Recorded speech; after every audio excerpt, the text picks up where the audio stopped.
August 6th, 1945. It's a day etched into history with wounds that refuse to heal. The atomic bomb dropped on Hiroshima unleashed horrors beyond human comprehension. A power equal to 1,000 suns, bringing death and shadows burned into the earth itself. But even as the world reeled, Japan turned its trauma into storytelling. From the ashes rose Gojira, a colossal beast embodying humanity's destructive nature.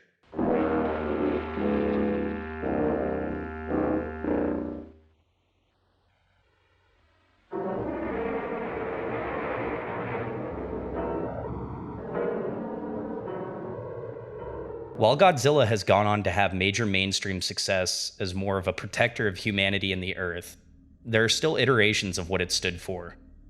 A force of nature.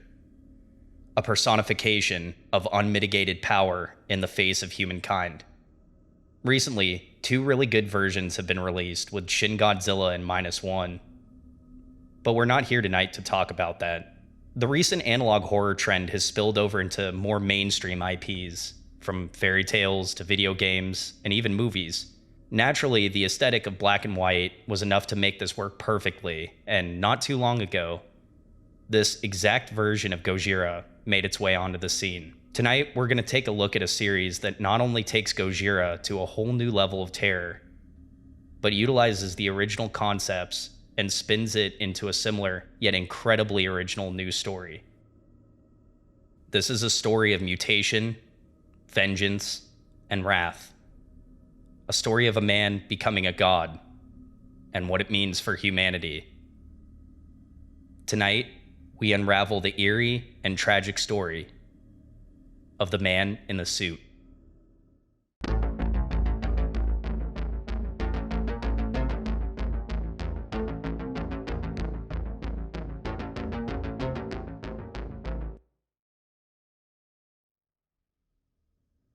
The Man in the Suit, created by YouTuber Unknowingly, takes place in an alternate reality, which Toho begins filming the original Gojira. Told through the perspective of both Tapes and our main character, an unnamed cameraman, we watch a truly bizarre and horrifying story unfold. The first tape introduces us to the mysterious man in the Godzilla suit during the production of Gojira. His behavior is strange from the start. He never takes off the suit, not during breaks, not even outside the studio. He insists on being called Goji, fully embodying the character he's portraying. It's dedication taken to an unsettling extreme. But this dedication takes a horrifying turn. During filming, he suddenly stops moving. The crew tries to intervene and remove the suit, only to find they can't. His flesh has been fused with the material. It's not just a man in a suit anymore. It's something else entirely. A human becoming the very monster he portrays.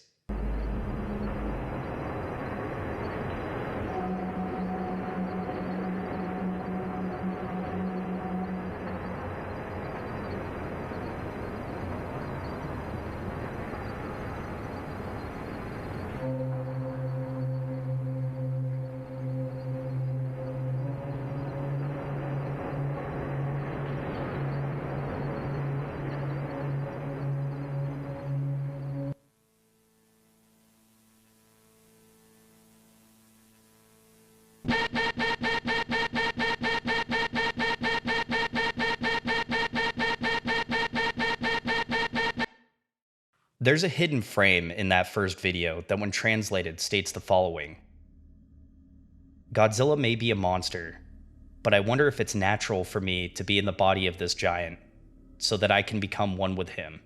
This is also mirrored in the description, but with greater depth. Godzilla may be a monster, but it seems different to me. He is rather a god. Control our world according to each other, and I will be the meat of the beast. I will be the host of Godzilla. Because I want to be a god who is respected by people. I want to be the meat of this beast. and the fear of which one is wrong. I'm not a movie monster. It's Goji, the law of good and evil. I will live in this beast, because he is the only one who can help us. There is no God, just me, Goji. Whether this seems to be, at the moment, a mental break or something else entirely is unknown. I feel that this may be a subtle allusion to some external force, and the fact that his own body seems to have exploded and reshaped itself into the suit feels like there's conviction in the man's heart to become Gojira.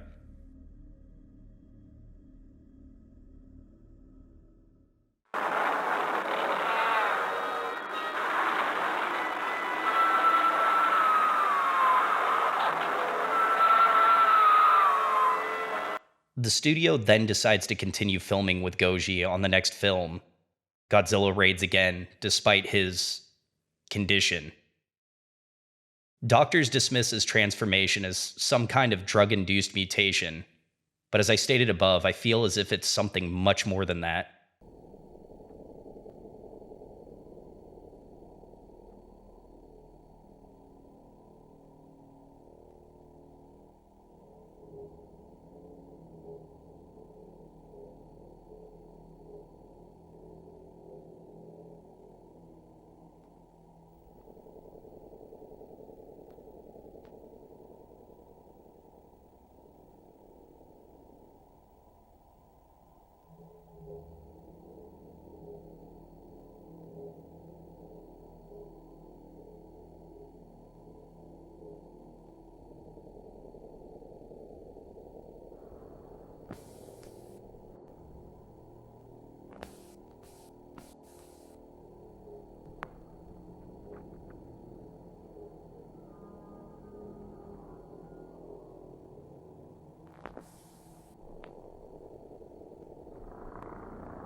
During a fight scene with the actor playing Anguirus, something completely unscripted happens. Goji violently attacks the actor, biting the neck area in the suit, where the actor's head is, and draws blood. The scene turns from a cinematic fight into an act of pure savagery. As the crew tries to intervene, Goji steps into a protective stance over the injured actor. His movements now become more animalistic than human.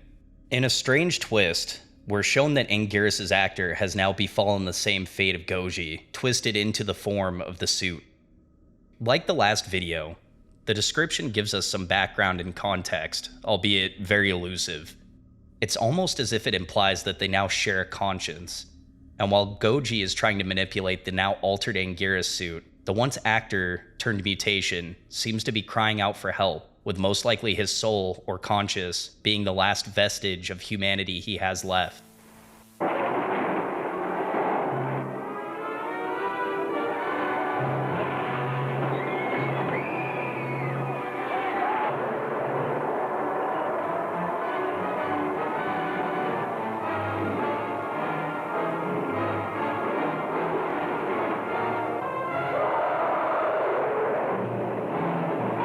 We're told that a new movie is currently being filmed, with the man being the only Gojira actor available. I'm to believe right now that this isn't by desperation, but the Toho is playing two sides of the field by hiding their blunder and cashing in on its realism. We're also introduced to our main character of sorts, a cameraman working on the new movie, featuring an American kaiju, King Kong. He's told that he's to keep quiet about the man in the suit, but he knows he needs to get the truth out. On the set, it's made apparent that Goji does not like working with the Americans and acts almost feral around them. The actor in the Kong suit, although a fellow Japanese actor, is believed to be viewed by Goji as either a traitor or potentially something else entirely. The filming goes as planned, up until a scripted fight between Kong and Goji. The cameraman is told to keep rolling. However, it doesn't go as planned. This time, it's fatal.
The Kong actor is killed on set, and the unnamed cameraman flees in abject horror, only to be stalked by Goji in the dark halls of the studio.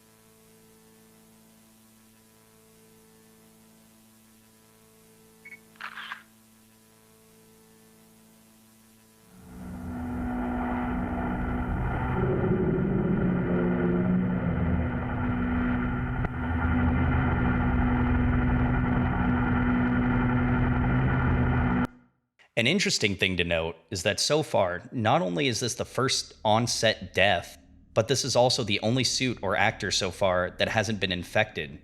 It could very well mean that this is premeditated by Goji. If there was ever a scene in any analog horror series I've seen so far that stuck with me, it's what the cameraman captured in the hallway. Something about that image seems completely off, and while that was the intention, it's almost like there's something more to it. Something that invokes almost a primal fight or flight response. It tells you that this isn't a man anymore. It's something much darker. Something that may not be even living anymore, but metaphysical.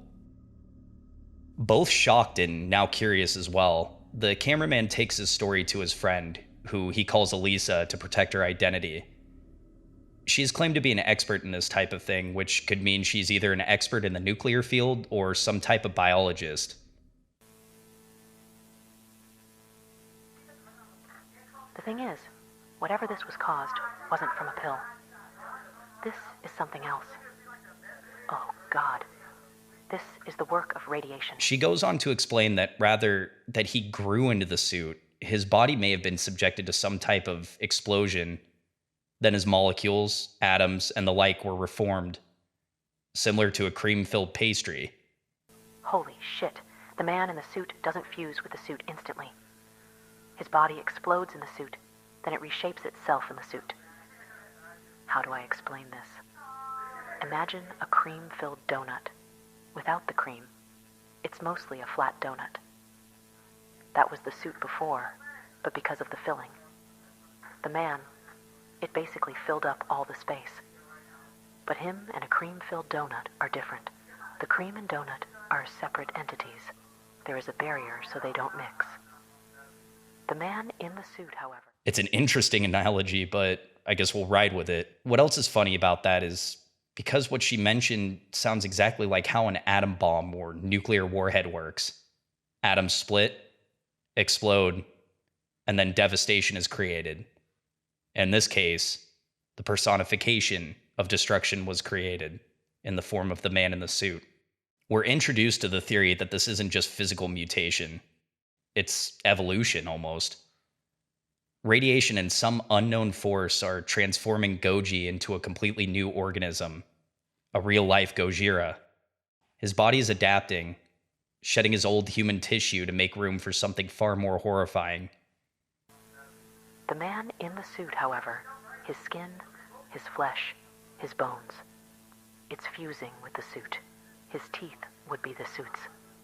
Whatever he took. It's mutating him. It's making him more like a creature than a human. Soon he will have animalistic properties, like using its teeth more effectively, and would be able to control his tail. You said his eyes could move, and that they are bloodshot? But in this photo, his eyes flashed back. Human eyes don't do that. You need to try and put him down. If not, it is probably too late for mankind. The implications are apocalyptic. If Goji completes this transformation, humanity might not survive his wrath. As his curiosity deepens, he has an artist render what the possible final outcome could be, and we're met with horrifying images of a nightmarish Gojira. something that definitely fits the description of a world-ending behemoth.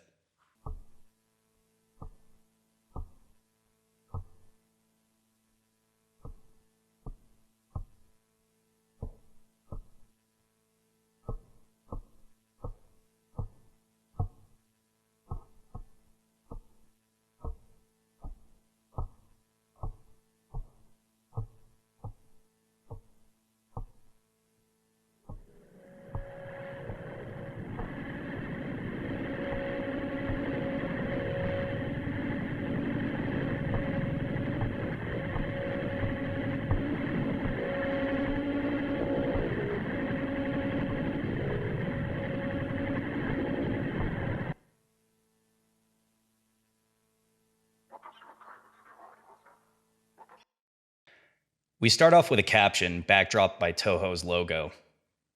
Based off the rough translations, we can gather that this is some type of test being run by both Toho and private researchers attempting to train Goji. He has, in some unknown way, killed the light in his cell, but this doesn't impede the tests from being carried out. If you listen closely, it sounds like Goji is talking, albeit in a very raspy and robotic voice. This is interesting because if you go back to the second video, it stated that the only noises he could make were animalistic growls at best. This could be a sign that he has acquired the same regenerative properties that his host suit's character has. While this in itself is eerie, what's more eerie is what he is reciting.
Oppenheimer's quote about the bomb is something to say the least.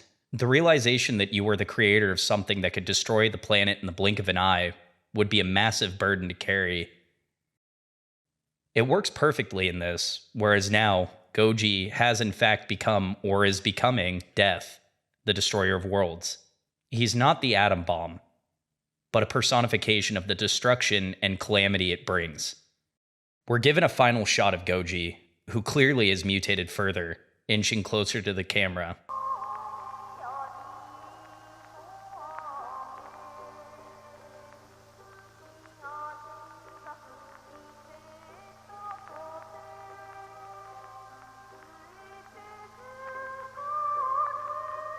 When I first saw this, it reminded me of John Carpenter's earlier films, like Halloween, which utilized a sense of impending dread, rather than the jump scares we've become so numbed by.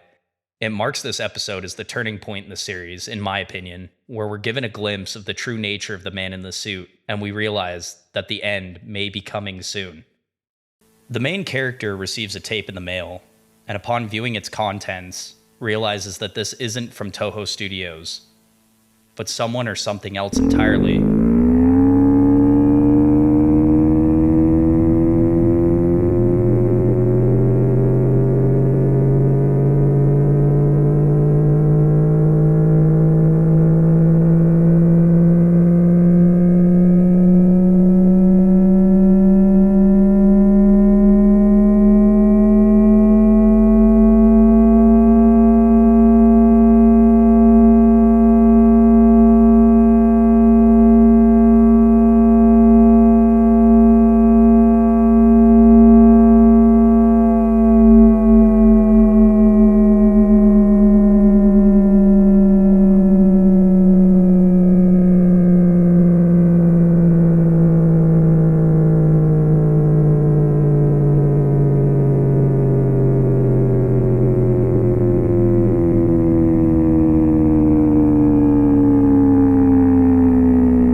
pieces finally come together now.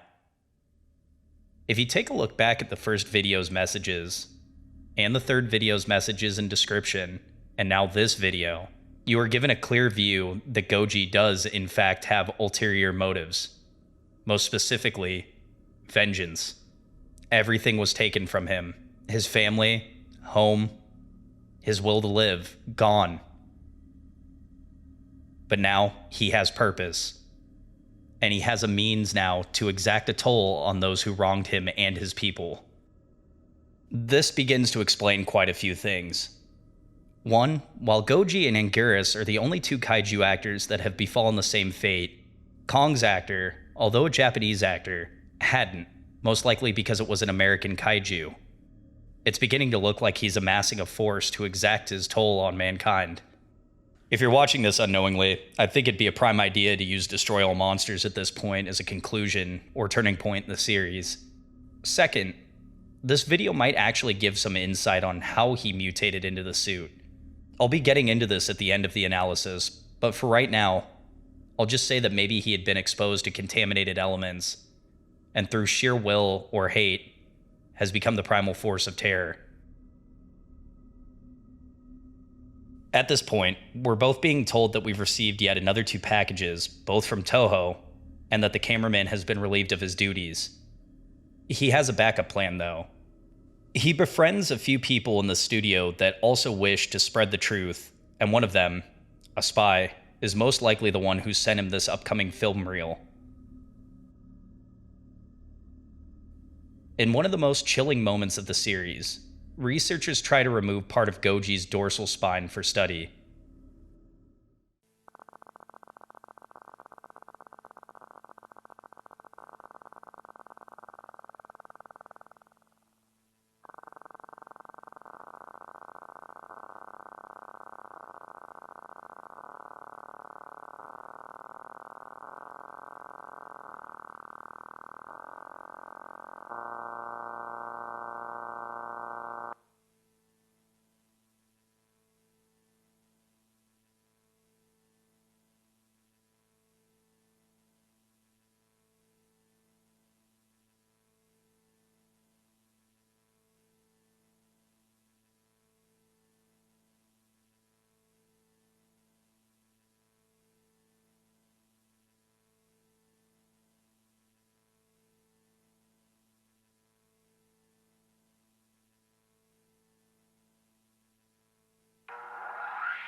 At first, he cooperates, appearing indifferent to the procedure.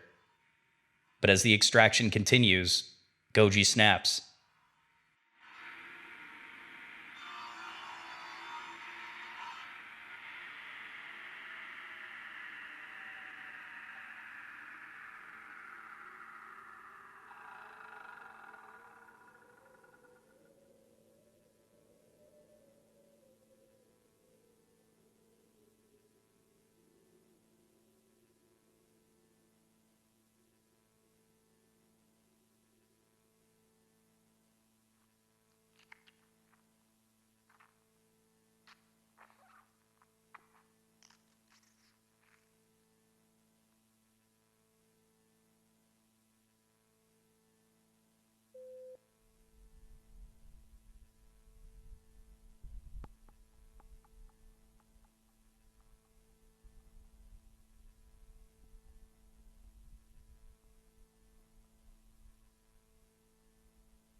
We're shown the extent of his mutation, and it seems that it's continuing at a rapid pace. Even after removing the dorsal spine, it begins to regenerate.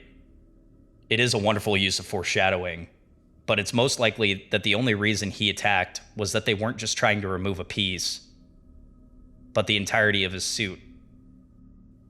Anguirus, the actor from earlier, has fully mutated, losing nearly all humanity. The next film, as described in the series, was intended to be the man in the suit fighting the man in the Anguirus suit, but compliance has been difficult, to say the least. Anguirus still has a shred of humanity trapped with the suit, wishing to be human again, but Toho has been violent in their approach, treating him as if he were a circus animal.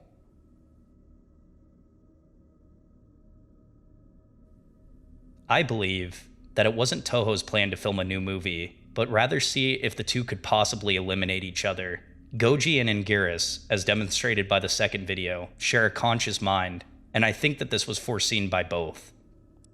Anguirus knows that Goji can't die, and Anguirus also wants to remain alive to try and fix his condition, which would explain why the filming has been rather difficult. Wouldn't stop Toho at all, though, as we come to find out. There's yet another film in production, and Goji would be given yet another body to give his nuclear communion to.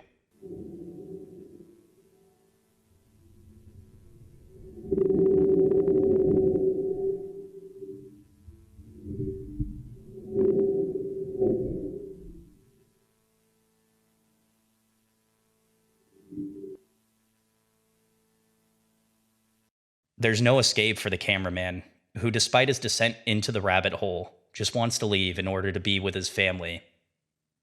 This situation gets worse, though. Way worse.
Toho's slip-ups go on to confirm just how little of a grip they have on the situation, and how little control they have over Goji as well. What's interesting to note, however, is that in his escape, Goji doesn't wreak havoc on Japan, but merely wanders around, like a child lost in a store. He could have easily started his reign of destruction, but this only reaffirms that there's one goal in mind: the annihilation of those who wronged him. There's another interesting part to this video. A child, who was an eyewitness to Goji's escape, was able to take pictures and draw a recollection of Goji's face, although he states that it was strange that the face was constantly shifting, although he credits this to lack of sleep. Once again, Toho plays damage control as explaining this was just a promotion for the new film. However, as I stated earlier, I can't see this continuing on.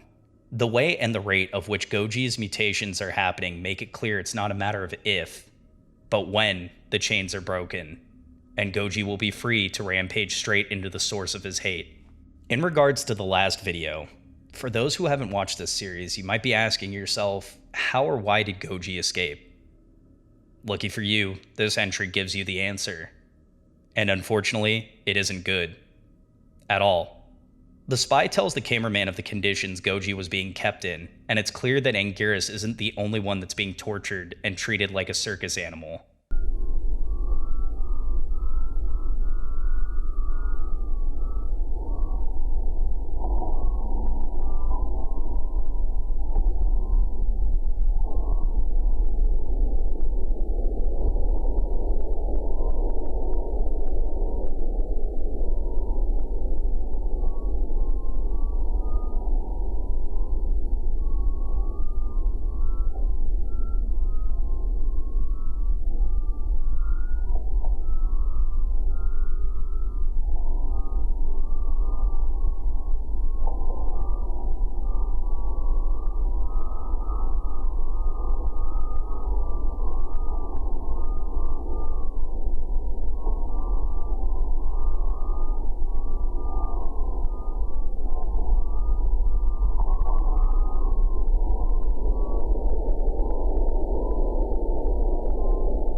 Toho, in this up-and-coming movie, thinks that it has the problem figured out. They plan to use puppets. It's an attempt to mitigate the situation and confuse Goji. They believe it to be a solid plan, except for one fatal flaw. The adult Mothra, logically, can't have someone inside animating the suit. However, the same can't be said about Mothra's imago form, which in fact has an actress inside. What follows next is both tragic and horrifying.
Even with the events unfolding, Toho came prepared. Instead of letting him defend the incapacitated actress in the suit, crew members began poking and prodding Goji away from the body, and in a fit of rage, Goji rampages off. A collection crew, with the cameraman's spy in tow, haul after Goji, and after some hours of searching, come across the man wandering in a forest.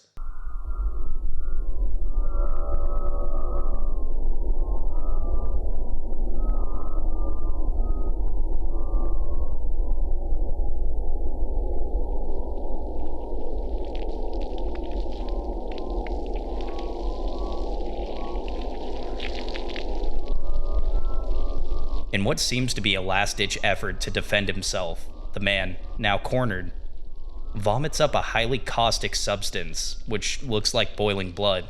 It burns a massive pit into the ground, and within moments, the surrounding vegetation withers away.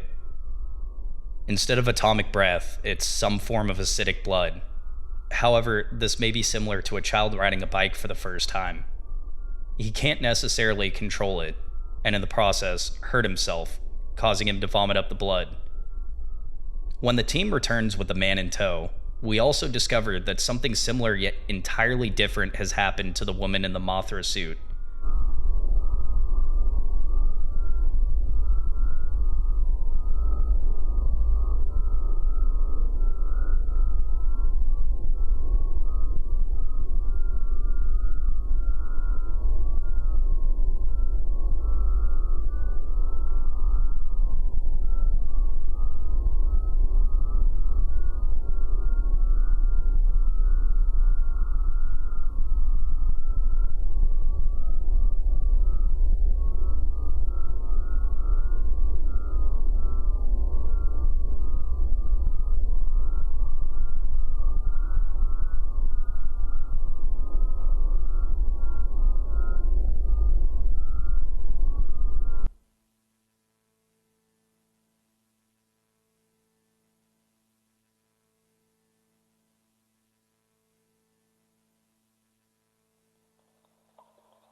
A cocoon is formed, and it's pretty safe to assume that in the future we'll be seeing a new mutant kaiju, this time in the form of Mothra.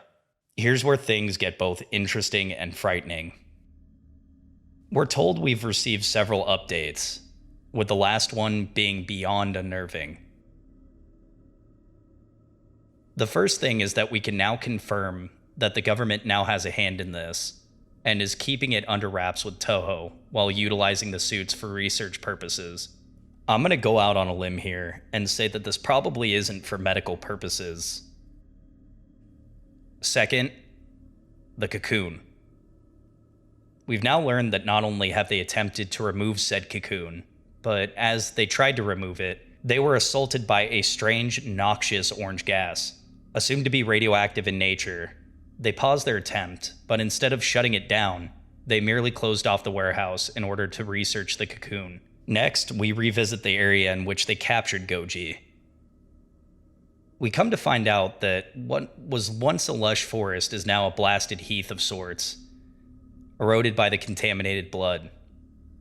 While described as a puddle, it's interesting to note that in the picture, it almost looks like some type of spawning vat. To add to this theory, while researchers armed with protective suits surveyed the area, one had noticed that there was an eye in the puddle. However, upon further research, none can be found. This could either be something created in a primordial ooze of Goji's blood, which, great religious context by the way, or a hallucination brought on by the blood, which I believe to be 100% radioactive in nature.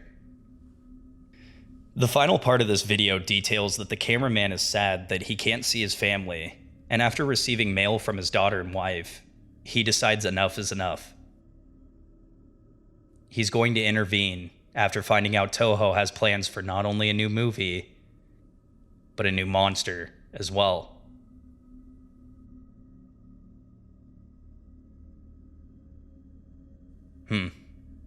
Wonder who that could be.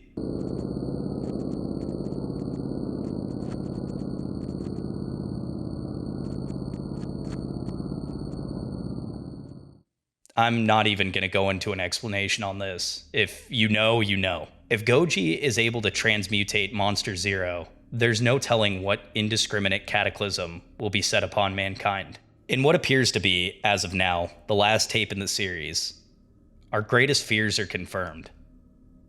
Goji, who seems more flesh than suit now, has been put up to face Monster Zero, Ghidorah. In a last-ditch effort to, I don't know, maybe avoid some type of mishap, Toho begins to pull out all the stops. Constructing a Ghidorah suit out of redacted elements, they design it to be part puppet, part wearable suit, in an attempt to distract Goji. To back this up further, all the kaiju in the film, except for Ghidorah and Goji, were now puppets. Toho, who I'm guessing in the series is a very accurate representation of man's arrogance, is exuding confidence in this plan. To almost no one's surprise, except Toho's, the plan magnificently and horrendously backfires.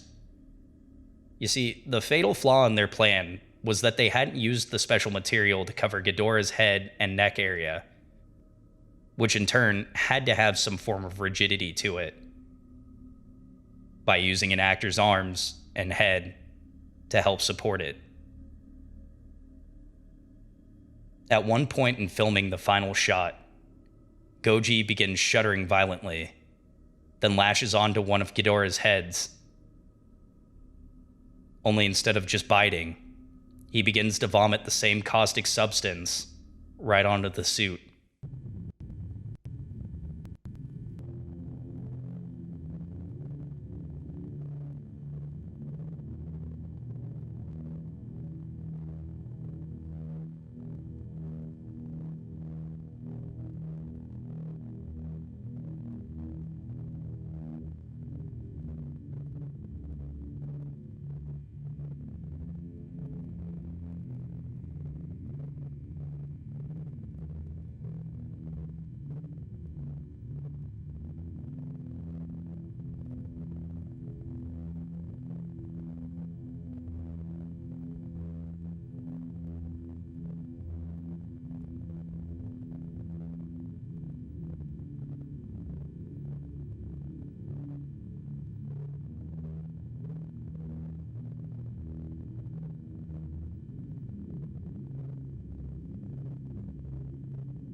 While this is happening, mind you, the cameraman, now armed and prepared to take any means necessary to stop this, has made his way into the studio. Upon his arrival, Goji, in the middle of infecting the Ghidorah suit, notices the cameraman, and before he can react, the power cuts.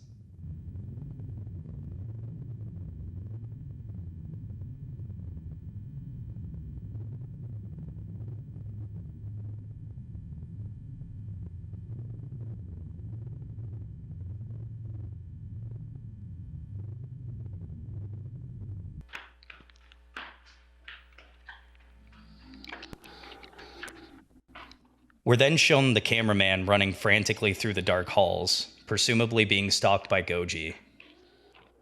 Once cornered, the man levels off his shotgun and tries to kill Goji.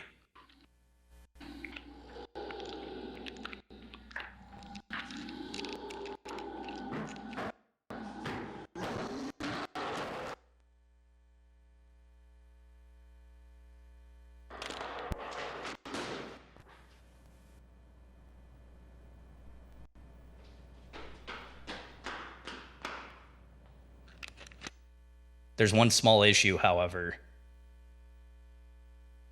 You can't kill a god.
And now, he has one of the most devastating monsters at his disposal.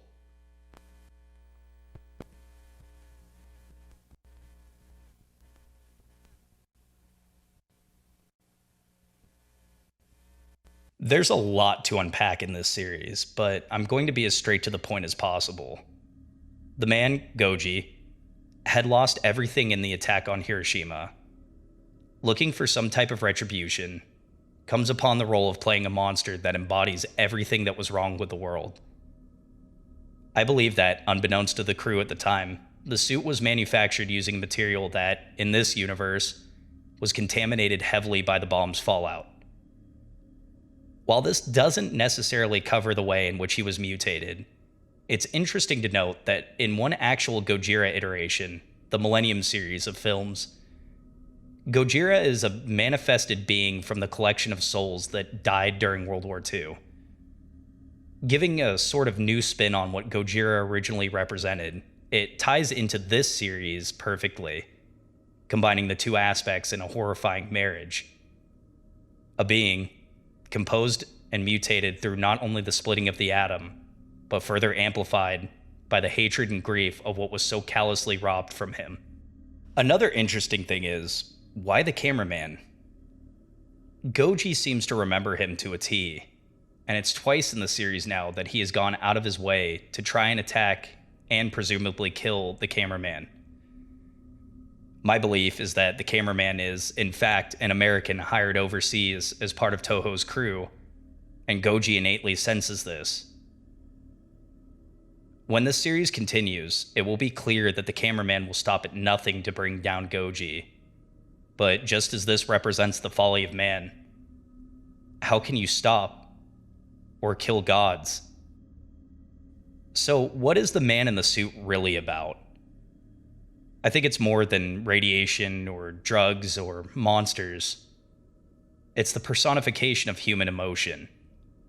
Rage, fear, grief, they're all infectious, spreading like radiation through every frame of the story. The suit, potentially made from contaminated materials, becomes a conduit for these emotions, amplifying them into something monstrous. The Man in the Suit series is absolutely a masterclass in analog horror, blending creepypasta-style storytelling and analog horror with the legacy of Godzilla. It's a chilling reminder of the cost of humanity's ambition and the monsters we create along the way. Let me know your thoughts down in the comments, and if you enjoyed this breakdown, don't forget to like, subscribe, and stay weird.